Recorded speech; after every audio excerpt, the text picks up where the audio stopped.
Mateo, capítulo 20, Evangelio según San Mateo, el capítulo 20, donde vamos a estar viendo, estamos viendo las parábolas de Jesús, y este sería el mensaje número 8.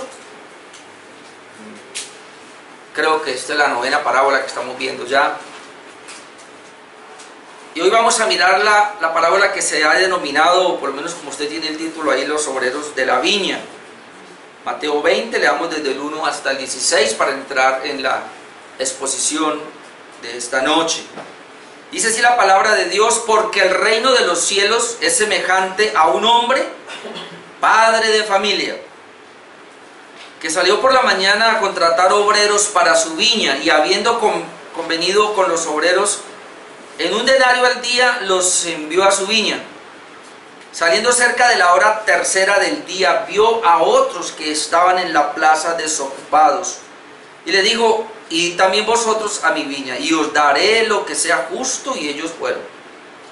Salió otra vez cerca de las horas sexta y novena, e hizo lo mismo. Y saliendo cerca de la hora undécima, halló a otros que estaban desocupados, y les dijo: ¿por qué estáis aquí todo el día desocupados? Le dijeron: porque nadie nos ha contratado. Él les dijo: y también vosotros a la viña, y recibiréis lo que sea justo. Cuando llegó la noche, el señor de la viña dijo a su mayordomo: llama a los obreros y págales el jornal, comenzando desde los postreros hasta los primeros.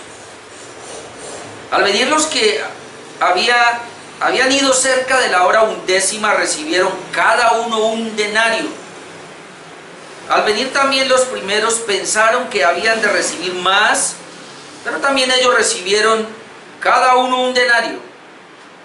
Y al recibirlo murmuraban contra el padre de familia, diciendo: estos postreros han trabajado una sola hora, y los has hecho iguales a nosotros, que hemos soportado la carga y el calor del día. Él respondiendo dijo a uno de ellos: amigo, no te hago agravio, ¿no conviniste conmigo en un denario? Toma lo que es tuyo y vete. Pero quiero dar a este postrero como a ti. ¿No me es lícito hacer lo que quiero con lo mío? ¿O tienes tu envidia porque yo soy bueno? Así los primeros serán postreros, y los postreros primeros, porque muchos son llamados, mas pocos escogidos. He ahí otra parábola del Señor Jesús. También, como les he venido diciendo, con múltiples de interpretaciones. De hecho, escuchaba un pastor que me llamó la atención, poniéndole nombre a cada parte, quién era el padre, quién era el mayordomo, quiénes eran qué era el denario, qué era la viña. Y Dios mío, yo digo, ¿cómo? Bueno, así hay muchas personas que quieren hacer así con la palabra de Dios. Recuerden que el tema que nosotros venimos tratando de las parábolas es que, por lo general, y casi siempre, por no decir que siempre, las parábolas tienen una enseñanza. Y nosotros no podemos quedarnos en los detalles minuciosamente, sino que tenemos que buscar la enseñanza principal que el Señor quiso dar con la parábola, y cuando entendemos la enseñanza principal, entonces vamos a poder dar una buena interpretación a la parábola. Bien, usted ve ahí en la Biblia que le han colocado los obreros de la viña. Usted sabe, hermanos, que anteriormente la Biblia venía en rollos, no tenía ni capítulos, ni versículos, ni tampoco tenía títulos, sino que estos son los traductores de la Biblia los que han hecho eso. Así que los traductores le colocaron el título Los obreros de la viña, pero realmente ahí no trata, el punto principal no son los obreros de la viña, sino más bien del padre de la viña. Por eso bueno, yo le puse los obreros de la viña, obviamente, pues para seguir como está aquí esta Reina Valera, pero preferiría más bien el buen patrón, si usted quiere, el buen patrón, o también el padre de familia o dueño de la viña. Bueno, no importa el título, al fin y al cabo vamos a mirar, y como siempre he tratado de sacar como una especie de título del mensaje para decir qué es lo que quiere expresar. Y el título que le puse fue La soberanía de Dios en la elección a la salvación. ¿Y cómo así? Acabamos de leer una parábola y usted me va a hablar ahora de la soberanía de Dios en la elección a la salvación. Pues eso es lo que trata. La soberanía de Dios en cuanto a la elección para la salvación. Y eso es lo que vamos a ver. Obviamente tengo dos puntos principales, hablar acerca de la parábola en sí. Vamos a ver 4 puntos y luego hablaremos precisamente de esa gracia de Dios libre o esa gracia soberana de Dios en cuanto a la salvación. Bien, esta parábola tenemos que ver el contexto, y el contexto en el cual vine hablando, el capítulo 19, usted lo puede ver, está hablando del joven rico. Entonces vamos a ir mirando esos detalles porque nos van a ayudar para la interpretación principal o la enseñanza principal de la parábola. Entonces en el capítulo 19 vemos cómo, bueno, y antes creo que ahí están los discípulos inclusive diciendo: Señor, ¿quién será mayor en el reino? ¿No?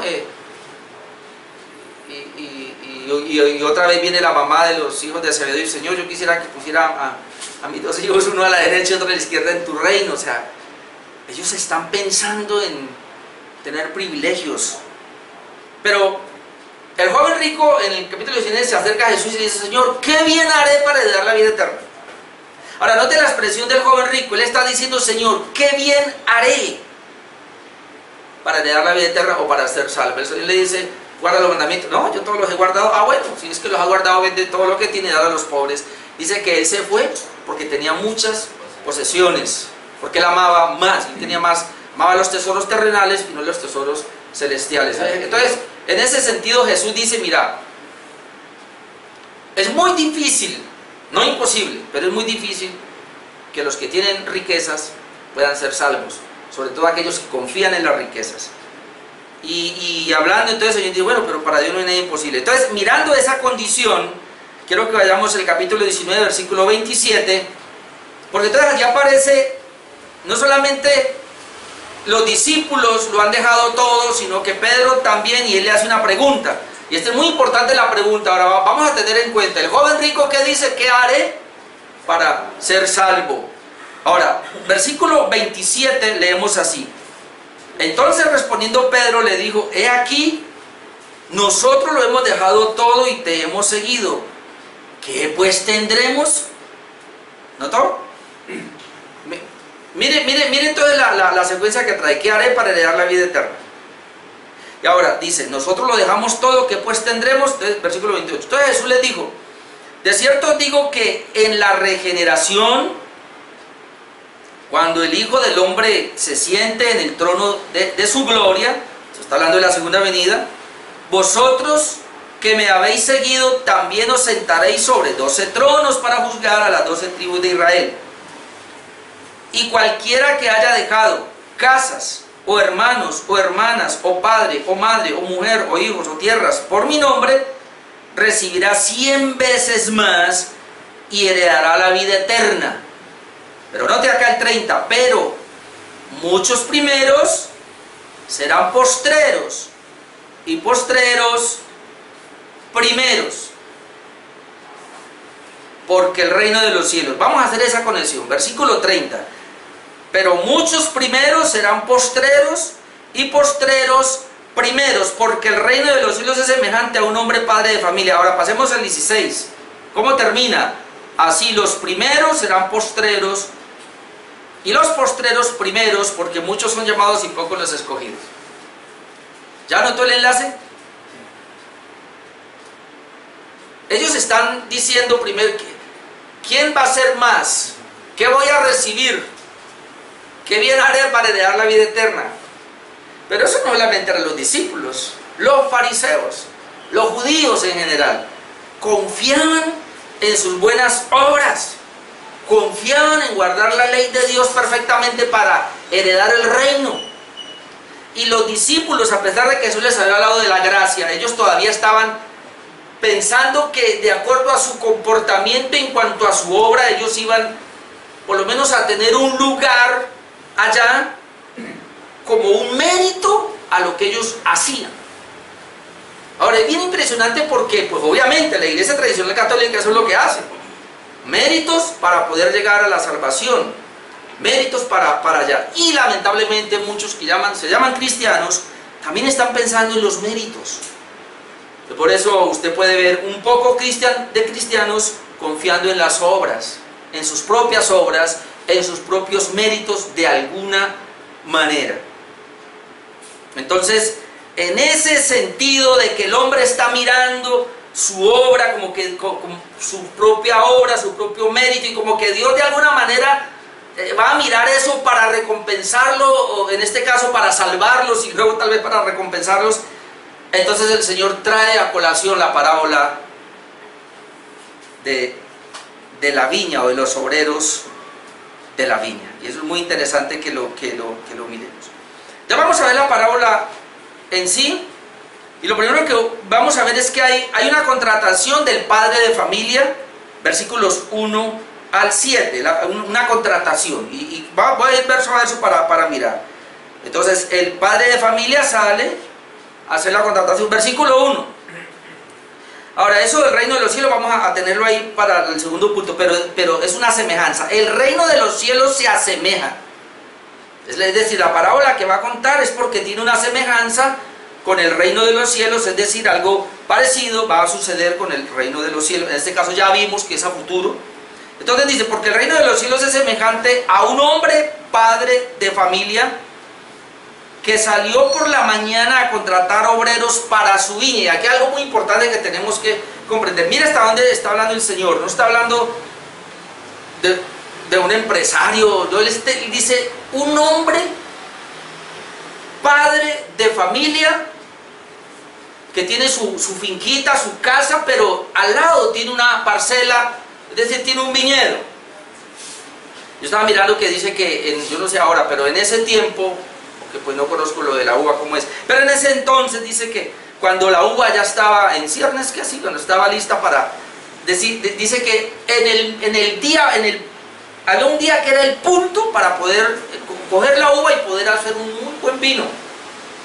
Entonces esa es la razón por la cual vamos a ver que el padre de familia, él tiene que esmerarse, tiene que esforzarse por conseguir obreros para que en ese día recojan todas las uvas. Entonces dice que él muy temprano, es decir, en la mañana salió a contratar obreros para su viña.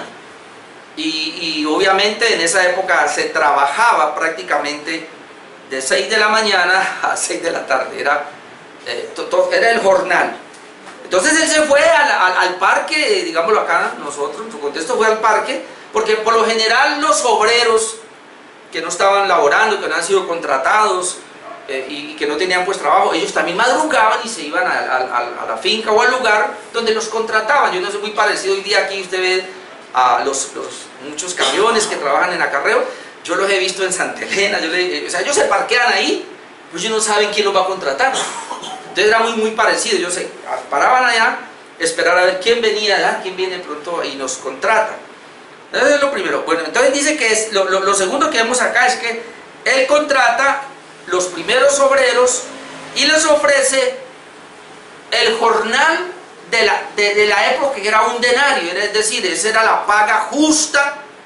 Y yo estaba averiguando que dice que un denario era la paga justa para un trabajador que con ese dinero él podía sostener a la familia ese día.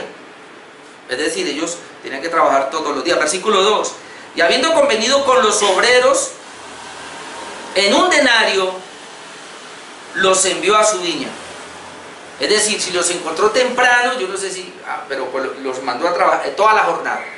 Y me imagino que él llega y, bueno, yo necesito unos obreros, aquí estoy yo, bueno, van a ir allá, la paga, como hoy día, ¿no? La paga es el mínimo, ¿quieren ir? Pues claro, nosotros vamos, sí, yo voy, ya. Y sin chistar, usted no ve que ellos aquí chistaron, nada, sencillamente dijeron, vamos, de una, ya, necesitamos es trabajar. Entonces así dice el 2, que habiendo convenido con los obreros, en un denario los envió a su viña. Es decir, el denario es la paga justa del día, que era lo que iban a hacer. Pero otra cosa que vemos aquí es que ahora él vuelve, pero él vuelve ahora a la hora sexta y novena. Bueno, cuando dice aquí la hora sexta, se entiende entonces que es el mediodía y las 3 de la tarde. Es decir, contrata a unos tempranos, 6 de la mañana, luego va a mediodía. Mire el versículo 3 y 4. Saliendo cerca de la hora tercera del día, vio a otros que estaban en la plaza desocupados. Aquí la hora tercera son las 9 de la mañana. Y les dijo, id también vosotros a mi viña. Y aquí ya no les dice un denario, les dice, y les daré lo que es justo. Ellos fueron. Ok. Ahora sí vienen los otros. Salió otra vez cerca de las horas sexta y novena, es decir, 12 y 3 de la tarde. E hizo lo mismo. ¿Qué hizo lo mismo? Fue a la plaza, encontró otros allí. Necesito obreros todavía. Yo no sé si le estaba mirando qué pasaba, pero le faltaban obreros. Pues y los contrató. Tampoco les dice cuánto les va a pagar. Les dice, vayan a mi viña y les daré lo que es justo. Ahora viene lo interesante. Hizo lo mismo con los que estaban a la hora undécima, es decir, a las 5 de la tarde para nosotros. Es decir, ¿cuánto faltaba para el trabajo? 1 hora. Versículo 6. Saliendo cerca de la hora undécima, es decir, aquí para nosotros 5 de la tarde, halló a otros que estaban desocupados y les dijo, ¿por qué estáis aquí? Este es el punto. Todo el día desocupados. Y le dijeron, porque nadie nos ha contratado. Él les dijo, id también vosotros a la viña y recibiréis lo que sea justo. Ahora, el punto es el siguiente. ¿Por qué están aquí? Le preguntan. Fue a las 5 de la tarde ya. Con 1 hora es mucho lo que puedo hacer. Y yo no sé cuántos sabían, pero eran varios obreros. ¿Y por qué están aquí todavía? Hermano, esto nos llama la atención porque de alguna manera podemos ver que estas personas eran responsables. Y ellos llegaron desde las 6 de la mañana, para nosotros, desde las 6 de la mañana a esperar trabajo. Y pasaron todo el día esperando y conservaron la última hora, así sea una contrata de media hora, qué sé yo, de 1 horita, pero algo tengo que llevar para mi casa. Es decir, nos damos cuenta que estos no son vagos, no son perezosos, no son desocupados, son personas que están esperando quien los contrata. Por eso dice, ¿por qué están aquí todavía? Dices que todo el día y nadie nos ha contratado. Ahora ahí comenzamos a ver la bondad, la misericordia, el corazón bueno de este hombre, de este padre de familia, que él no le importó y dijo, ¿sabe qué? Vayan a mi viña y les doy lo que es justo. No les prometió nada, les doy lo que es justo. No les prometió una cantidad y ellos fueron. La segunda parte que quiero mirar acá es la paga del jornal justo para unos. Note lo que estoy diciendo, la paga del jornal justo para unos y bondadoso para otros. Cuando él va a pagar el jornal es justo para unos, pero es bondadoso para otros. Y están los versículos 8 al 10. Entonces la paga del jornal se hizo y es interesante. Y quiero volver a leer esto. Dice, versículo 30 del 19, pero muchos primeros serán postreros y postreros primeros. Es decir, aquellos que llegaron primero se van a igualar con los que llegaron de último, y los que llegaron de último se van a igualar con los que llegaron de primero. Eso es lo que el Señor está diciendo acá. Entonces, ¿ahora qué pasa? Versículo 8. Cuando llegó la noche, el señor de la viña, o sea, el padre de familia, dijo a su mayordomo, la primera vez que aparece el mayordomo, pero realmente solamente ahí. Claro, él tenía un mayordomo que era el que administraba los bienes, pero él sale y le dice al mayordomo, mire lo que le dice, llama a los obreros y págales el jornal. Pero mire lo que le dice, comenzando desde los postreros hasta los primeros. Miren que eso no se hacía.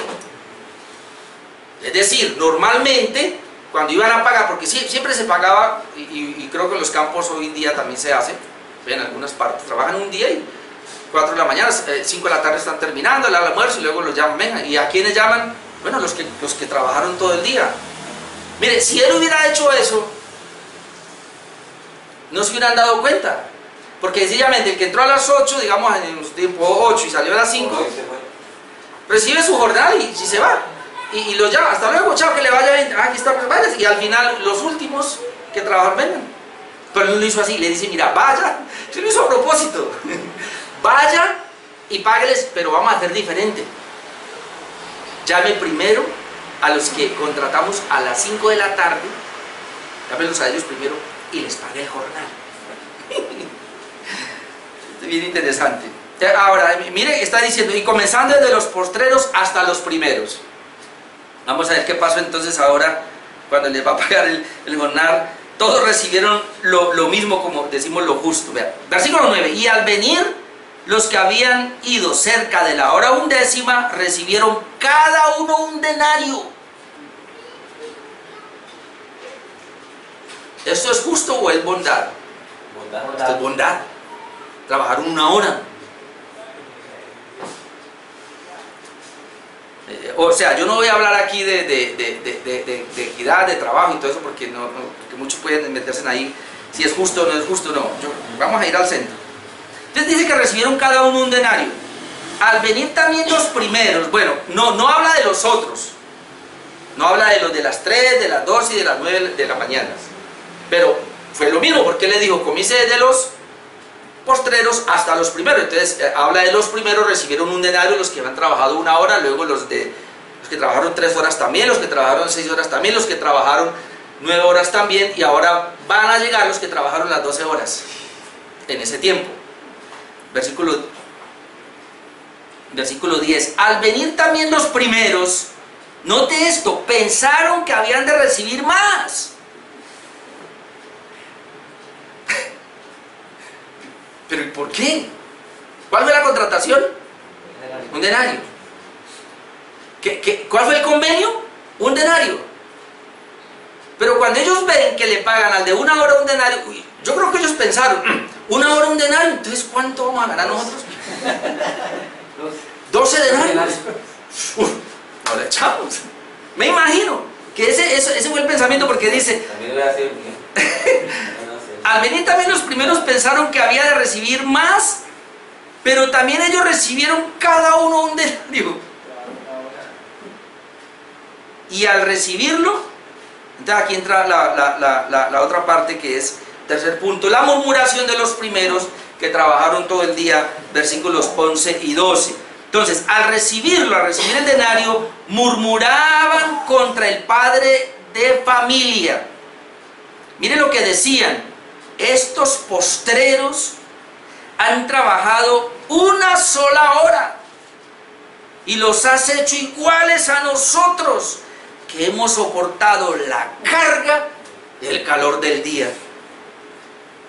Entonces viene mi última parte de esta primera parte de la explicación de la parábola, es que el Padre explica que Él es soberano en sus decisiones. El padre de familia entra a explicar que Él es soberano en sus decisiones, versículo 13. Él respondiendo dijo a uno de ellos, es decir, eran varios, pero cogió uno y venga para acá. Quizás era el jefe de ellos. Amigo, no te hago agravio. Es decir, no vamos a entrar en problemas ahora, pero vamos a hablar cómo fue. ¿No conviniste conmigo en un denario? ¿De qué te estás quejando? Tú y yo hicimos una contrata, te contraté en un denario, te estoy pagando ¿cuánto? Un denario. Un denario para que me trabajaras todo el día en mi viña, un denario te estoy dando. ¿Cuál es el problema? Toma lo que es tuyo y vete. O sea, no vas a volver a tener trabajo. Pero quiero dar a este postrero como a ti. Quiero dar a este postrero como a ti. O sea, quiero dar al postrero lo mismo que le doy al primero. Y el versículo 15 es la clave. ¿No me es lícito hacer lo que quiero con lo mío? ¿O tienes tu envidia porque soy bueno? ¿No me es lícito hacer lo que quiero con lo mío? ¿O tienes tu envidia porque soy bueno? Obviamente muchas personas pueden coger esta parábola y decir, no, ellos tenían la razón. Y usted se puede poner en el pellejo de ellos y va a decir, claro, sí, ¿cómo es posible que todo el día la sudaron? El calor del día, si llovió, lo que fuera, y ahora lo va a tratar por igual. No puede ser. Eso no es justo. No es justo, lo primero que van a decir. Eso es lo que dijeron ellos, no es justo. Pero el punto es este. ¿Había injusticia en él? No, porque la contrata fue esa. Entonces, ¿quién lo obliga a él? Si yo quiero darle a él lo mismo que a usted, ¿quién me obliga? Si él es soberano en sus decisiones. Y entonces dice, y esta es la aplicación que el Señor le da, que es la que necesitamos tomar: así los primeros serán postreros. ¿En dónde? En el reino de Dios. Porque versículo 1, porque el reino de los cielos es semejante. Es decir, en el reino de los hombres será de una manera, pero en el reino de Dios es de otra manera. Y así entonces los primeros serán postreros y los postreros serán primeros. Es decir, aquí todos serán iguales. Pero mire el punto: porque muchos son llamados, mas pocos escogidos. El Señor mete aquí la elección. Muchos son llamados, mas pocos escogidos. Y entonces ahí donde vamos a la aplicación que le debemos dar en todo lo que dimos a esta enseñanza. Y la enseñanza principal, aunque muchos le dan muchas aplicaciones, pero la enseñanza principal es la soberanía de Dios en la salvación. Recuerde, como le dije, todo el contexto vine hablando qué debo hacer para heredar la vida eterna. Nosotros hemos dejado todo por seguirte y todo. Entonces, Señor, para mostrarles a los judíos que no es por obra, sino que es por gracia, y que la decisión está en Dios, a quién le va a entregar la salvación. Entonces es una decisión soberana de la gracia de Dios. Viene la parábola que está aquí de los obreros de la viña o del padre de familia. Yo tengo 3 puntos ahí, hablando de la soberanía de Dios en la salvación. Número 1, Dios no incluye personas en su reino por sus méritos. Eso es lo que podemos ver acá. Si fuera por méritos, en cuanto a mirando la parábola, entonces los primeros hubieran recibido 12 denarios. Pero no era por méritos. Sencillamente es algo que el Padre había decretado igual para todos. No importa lo que hayas trabajado, es decir, esto va a ser igual para todos. Y nos habla entonces de cómo Dios escoge a las personas para la salvación. Lo hace de una manera incondicional, no hay condiciones en la criatura, sino que Dios los llama a todos. No importa si este vino primero, no importa si este vino a la mitad, no importa si este vino en el último momento.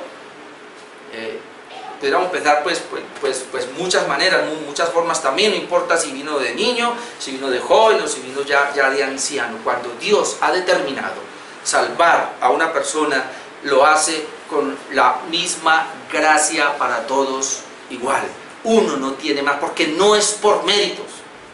Entonces eso es muy importante.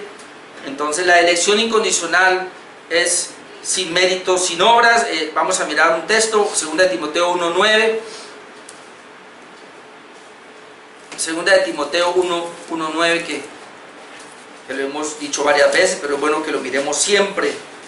Dice, quien nos salvó, ya, el salvo, nos salvó y llamó, porque obviamente para podernos salvar tuvo que llamarnos, nos llamó con un llamamiento santo, y ese llamamiento santo es lo que hemos dicho nosotros aquí, el llamamiento interno, que el Señor cambie el corazón. Nos salvó y nos llamó con llamamiento santo, no conforme a nuestras obras, no conforme a nuestras obras, sino según el propósito suyo y la gracia que nos fue dada en Cristo Jesús. La salvación es una gracia que Dios nos ha dado en Cristo Jesús, y dice que antes de los tiempos de los siglos, antes de que existiera algo, el Señor ya había determinado salvarnos por gracia, sin mérito en nosotros. Y eso es lo que Él nos quiere enseñar. O como muy conocido, Efesios 2:8 y 9, que usted lo conoce para la saciedad. Por gracia sois salvos, por medio de la fe. Y esto no de vosotros, y lo hemos dicho que esto implica tanto la gracia como la fe. Esto no es de nosotros, sino que es un don de Dios, no por obras, para que nadie se gloríe. Ahora, nadie es justificado por las obras, la Biblia lo deja claramente, y podemos ir a Gálatas 2:16. Otra vez, estoy tocando textos conocidos, pero es bueno enfatizarlos. Gálatas 2:16. Dice, sabiendo que el hombre no es justificado por las obras de la ley, o en este caso por guardar la ley, no es justificado por las obras de la ley, sino por la fe de Jesucristo. ¿Cómo es que es justificado el hombre? Por la fe de Jesucristo, o por la fe de Jesucristo. Nosotros también hemos creído en Jesucristo para ser justificados por la fe de Cristo y no por las obras de la ley. por cuanto por las obras de la ley nadie será justificado o nadie será salvo, absolutamente nadie por las obras de la ley. Entonces, la soberanía de Dios en la salvación implica, número uno, Dios no incluye personas en su reino por sus méritos, y eso es lo que el Señor está tratando de enseñar por medio de esta parábola. Número dos, la inclusión en el reino de Dios es por la libre gracia de Dios. Recuerden el punto que yo le dije: ¿acaso no soy libre o no puedo yo hacer lo que quiero con lo mío? Eso es lo que dice el Padre: no puedo hacer yo lo que quiero con lo mío, y está Dios ahí. Dios tiene una gracia libre, y la gracia libre de Él es que yo puedo hacer lo que quiero con mi gracia, es decir, yo puedo darle la gracia de salvar a las personas que yo quiero. El dueño de la viña, es decir, no es si usted quiere. Ahora, yo quiero aclarar aquí algo, porque a nosotros nos acusan de decir que nosotros tiramos por el suelo o sencillamente la enseñanza de la predestinación. Lo que está diciendo es que hay muchas personas que están tocándole al Señor: por favor, sálvame, sálvame. Y el Señor sale y les dice: no, porque usted no fue elegido. Eso es ridículo, porque eso no es lo que enseña la Biblia. La Biblia enseña que si alguien está tocando: Señor, sálvame, el Señor les tiene la gracia, porque al que a mí viene no le echo fuera. Porque si alguien toca la puerta del Señor es porque el Padre lo envió, es decir, fue escogido. Porque si una persona no es escogida, jamás tocará la puerta del Señor. Jamás le dirá: Señor, sálvame. Jamás vendrá en arrepentimiento y fe. No lo hará. Y si lo hace falsamente, y lo hace por convicciones propias, o lo hace por las obras, como vemos acá, por una paga. ¿Y cómo lo sabemos? Porque llega el evangelio, llega el cristianismo, y la teología de la prosperidad está ahí. Parece estos que entraron en la mañana: Señor, yo ya ayuné, págame. Yo ya trabajé, yo ya diezmé, yo ya ofrendé, yo ya fui a la iglesia, yo ya hice, págame ahora, Señor. No, así no es. Así no es. Porque sería entonces obras, méritos, y así no es. Entonces, la inclusión en el reino de Dios es por la libre gracia de Dios. Vamos a mirar Primera de Tesalonicenses 2, 13 y 14. Primera de Tesalonicenses 2, 13 y 14.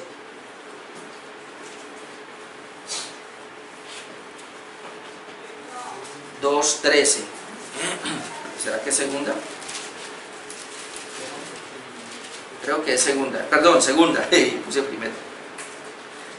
Segunda de Tesalonicenses 2:13. Pero nosotros debemos dar siempre gracias a Dios respecto a vosotros, otra vez está hablando de la iglesia, hermanos amados, por el Señor. ¿De qué voy a dar gracias? De que Dios os haya escogido desde el principio para salvación. ¿Quién es el que escoge para salvación? Dios. Y entonces Pablo le dice a la iglesia: mira, nosotros damos gracias a Dios de que los haya escogido a ustedes para salvación. Es decir, ustedes son salvos porque Dios los escogió. ¿Y cómo es esto? De que los haya escogido para salvación mediante la santificación por el Espíritu y la fe en la verdad. Es decir, los medios, como Dios es el que escoge para salvación, Dios también da los medios.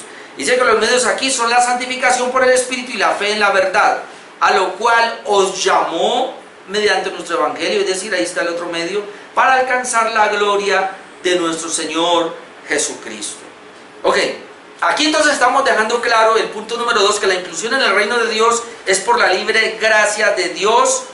Y quiero entrar a un texto polémico que me sirve para terminar este punto y el que sigue, que tiene que ver con Romanos 9. Vamos a Romanos capítulo 9, porque ese me va a ayudar para terminar lo de la parábola. Romanos capítulo 9. Vamos a ver aquí el caso de Jacob y Esaú, que Dios, o que la Biblia lo puede ver como un paradigma en cuanto a la elección. Romanos 9, y voy a arrancar del versículo 8.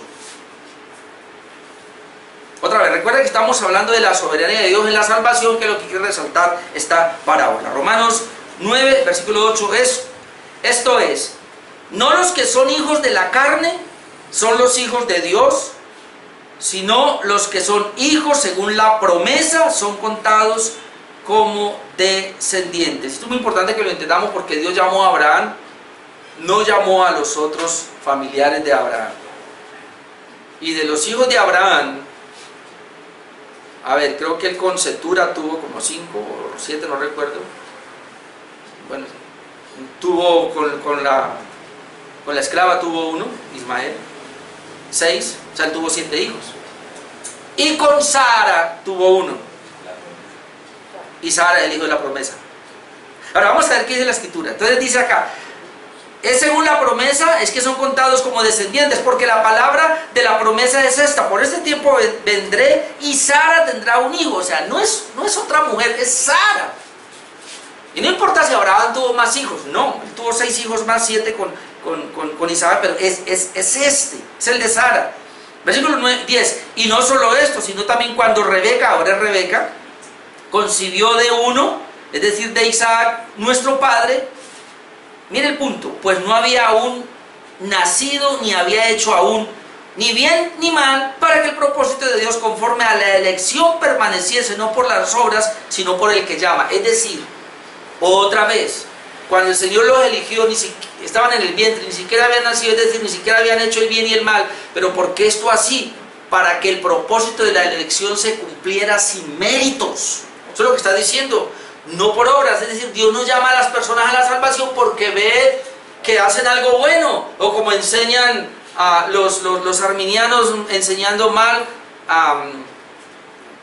primera de Pedro 1:2, que hablan de la presciencia, dice que hemos elegido según la presciencia de Dios. Ellos dicen, no, la presciencia es que Dios vio previamente, Él vio al futuro quiénes eran los que iban a creer, quiénes iban a arrepentir, quiénes se iban a convertir, y entonces por eso los eligió. No, así no es. La presciencia de Dios allí tiene que ver con el hecho de que Dios, antes de cualquier cosa, ya sabía, porque Él así lo había determinado. Es decir, la presciencia de Dios es que Dios eligió, no porque Dios, sino que Dios eligió porque Él desde antes ya sabía quiénes eran los elegidos.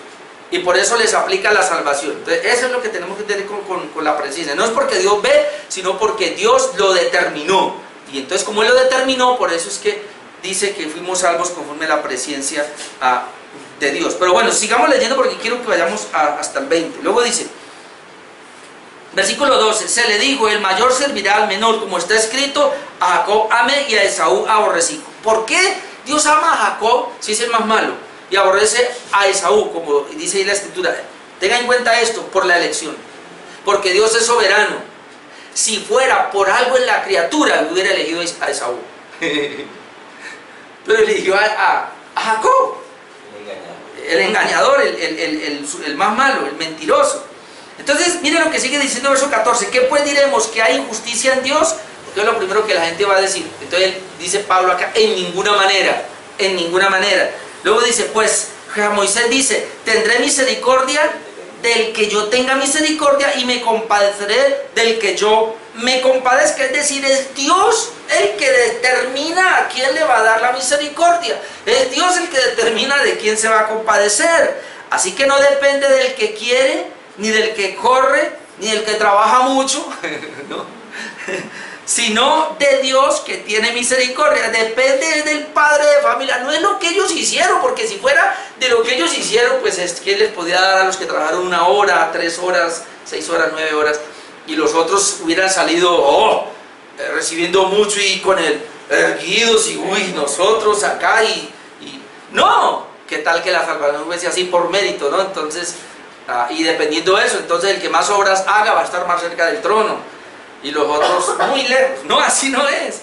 El Señor dice, yo tengo misericordia al que quiera tener misericordia, y pone el ejemplo de Faraón, verso 17, porque la escritura dice a Faraón, para esto mismo te he levantado, para mostrar en ti mi poder y para que mi nombre sea anunciado por toda la tierra, de manera que de quien quiere tiene misericordia y al que quiere endurecer, endurece. Dios quiso levantar a Faraón, hermanos. ¿Se acuerda quién era Faraón?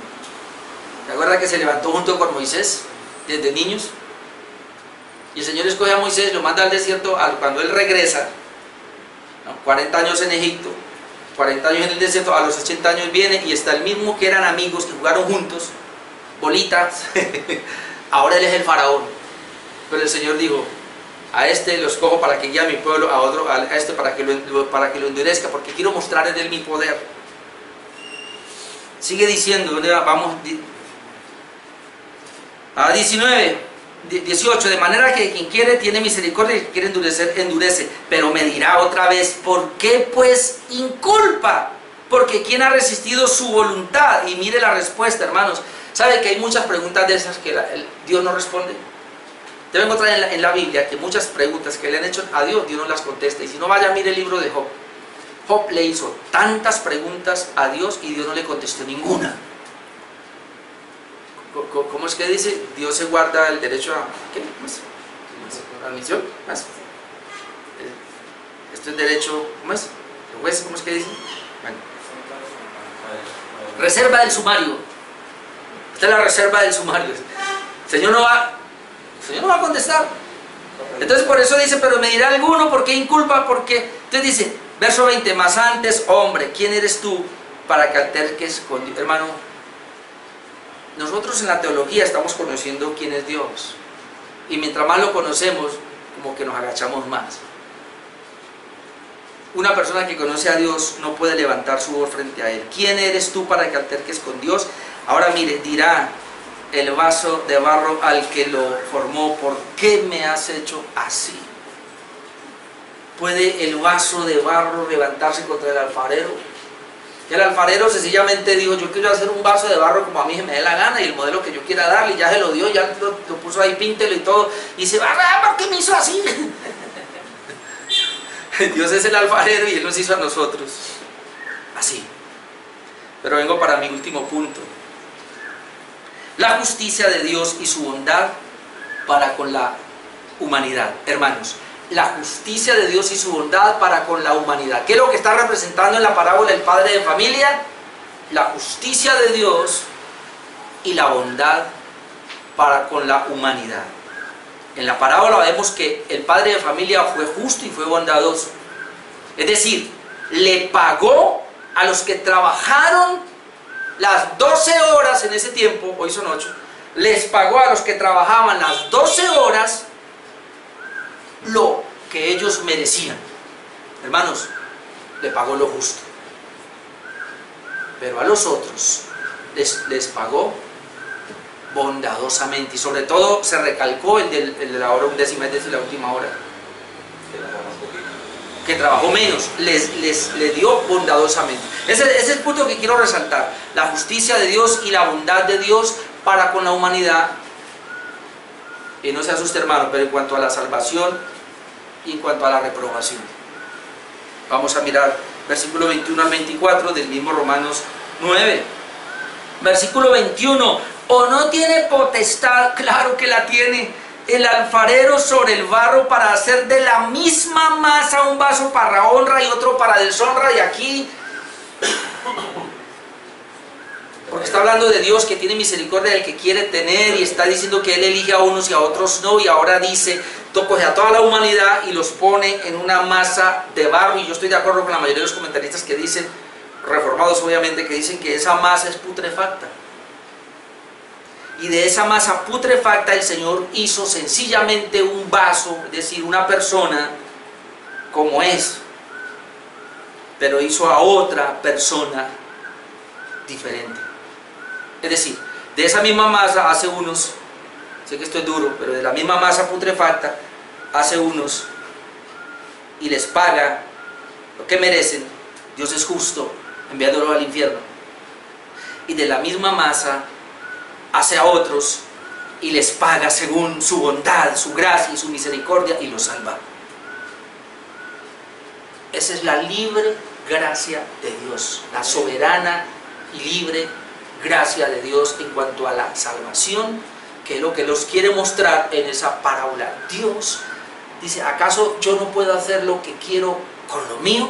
A ti te pagué lo justo, es decir, tu trabajo te estoy pagando justamente, no me puedes acusar.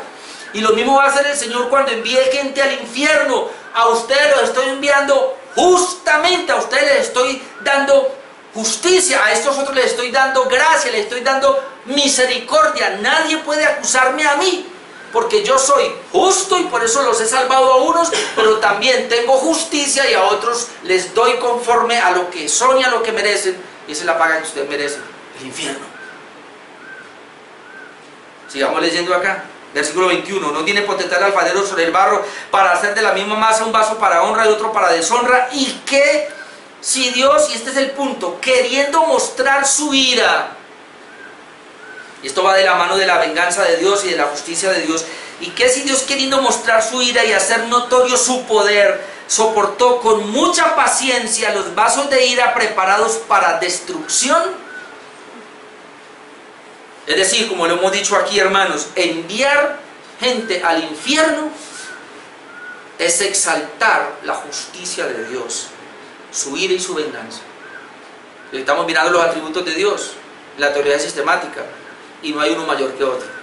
Dios es perfecto en justicia, es perfecto en ira, es perfecto en venganza, pero también Él es perfecto en gracia, en misericordia y en bondad, porque sigue diciendo el texto, otra vez, verso 22, y que si Dios, queriendo mostrar su ira y hacer notorio su poder, soportó con mucha paciencia los vasos de ira preparados para destrucción y para hacer notorias las riquezas de su gloria, las mostró para con los vasos de misericordia, es decir, unos son vasos de ira y otros son vasos de misericordia, que Él preparó de antemano para gloria, a los cuales también ha llamado, esto es a nosotros, no solo de los judíos, sino también de los gentiles. ¿Cuál es la enseñanza entonces? Si Dios, como el padre de familia, si el padre de familia les hubiera pagado a todos lo justo, el que hoy trabajó 1 hora hubiera salido con muy poquito. Pero el Señor le pagó lo justo a los que trabajaron las 12 horas. Eso es lo que usted trabajó, tenga. Y a los otros les pagó con gracia, con bondad, con misericordia. Y por eso el Señor está diciendo, porque los postreros serán primeros y los postreros primeros. Y entonces porque muchos son llamados, pero pocos los escogidos. ¿Quiénes son entonces, de todos los llamados que hay, quiénes son los escogidos para salvación? A los que Dios les da bondad, les da misericordia. Yo creo que cuando ellos escucharon esta parábola dijeron, caramba, ¿qué pasa aquí? Dice, en otras palabras, lo que el Señor les está diciendo es, ¿y ustedes por qué confían en sí mismos, en sus propias obras, en sus propios méritos? Sí, están perdiendo el tiempo porque el reino no es así. Y le voy a poner un ejemplo natural aquí. Y le voy a mostrar la misericordia y la bondad del padre de familia que tuvo. Esa es la misma bondad y la gracia que Dios tiene para los que va a salvar. Pero a los otros que confían en sus obras, que no pueden confiar en la bondad de Dios, en la gracia de Dios, sino que confían en sí mismos, como ustedes están confiando, como el rico, el joven rico que dijo, no, yo qué tengo que hacer como los otros, Señor, ponme aquí, ponme allá, como Pedro dijo, Señor, todo esto te hemos dejado por ti, ¿qué vamos a recibir? Esas personas que están confiando en sus obras, les pago, si quieren les pago conforme a lo que merecen. Si quieren les pago conforme a mi justicia. ¿Y sabe cuál es el pago? El infierno. Pero si no confían en sus obras, sino que se dan cuenta que son malos, es que, o sea, el humano es así. Yo estaba pensando cuando leía la parábola, bueno, ¿y qué tal que los primeros hubieran dicho, ay, sí, Señor, gracias porque me diste este día de trabajo, pude tener el jornal, y lo que yo necesitaba, el convenio fue justo, este hombre es justo, me dio todo, es justo, pero yo pudiera ver, pero qué bondadoso es, mirad que él trabajó 1 hora nomás y le dio lo mismo que a mí. Uy, qué padre de familia, uy, qué bondad a este hombre, tremendo este hombre, ¿verdad? Uy, claro, porque él también, igual, él tiene familia y lleva un denario, no llega pelado, llega igual que yo. No importa si yo traje todo. Eso es lo que el Señor espera. Cuando una persona entiende la gracia de Dios, eso es lo que hace, hermano. Y llegamos a la vida cristiana, a la vida espiritual, y por favor, no hay mérito tampoco. Mire, si Dios me recompensa, me da coronas, como dice ahí, eso es para mí lo de menos. Y si no me da nada, eso está en Dios. Yo ahora quiero servirle, quiero entregar mi vida. Quiero decir, Señor, ¿cómo trabajo en tu obra no por la paga, sino porque ya me salvaste y me permitiste entrar en tu iglesia, en tu reino. Estoy tan agradecido contigo, Señor, tu bondad y tu misericordia. Y entonces ahí donde dice Santiago, la fe sin obras está muerta, porque las obras no son como para que Dios me dé algo a mí, sino que son el fruto o el resultado de que realmente yo tengo la salvación, hermano. Es decir, la obra, la santidad en mi vida, el servicio al Señor es el fruto de que realmente yo soy salvo, de que realmente el Señor me ha escogido. Por eso el tema del buen pastor, del buen patrón, la soberanía de Dios en la elección a la salvación. Y esto fue lo que enseñó la parábola de los obreros de la viña. Dios es soberano en la elección y Dios no es injusto con nada. El Señor es justo al darle lo que merecen las personas, en este caso, como los que trabajaron todo el día, es justo al enviar a los hombres al infierno, pero Dios también es bondadoso, misericordioso, lleno de gracia al pagarles no acorde a lo que han hecho, sino en su bondad y en su misericordia, y eso lo hizo con nosotros. Amén. Somos salvos por su bendita gracia. Póngase de pie, vamos a orar, hermanos.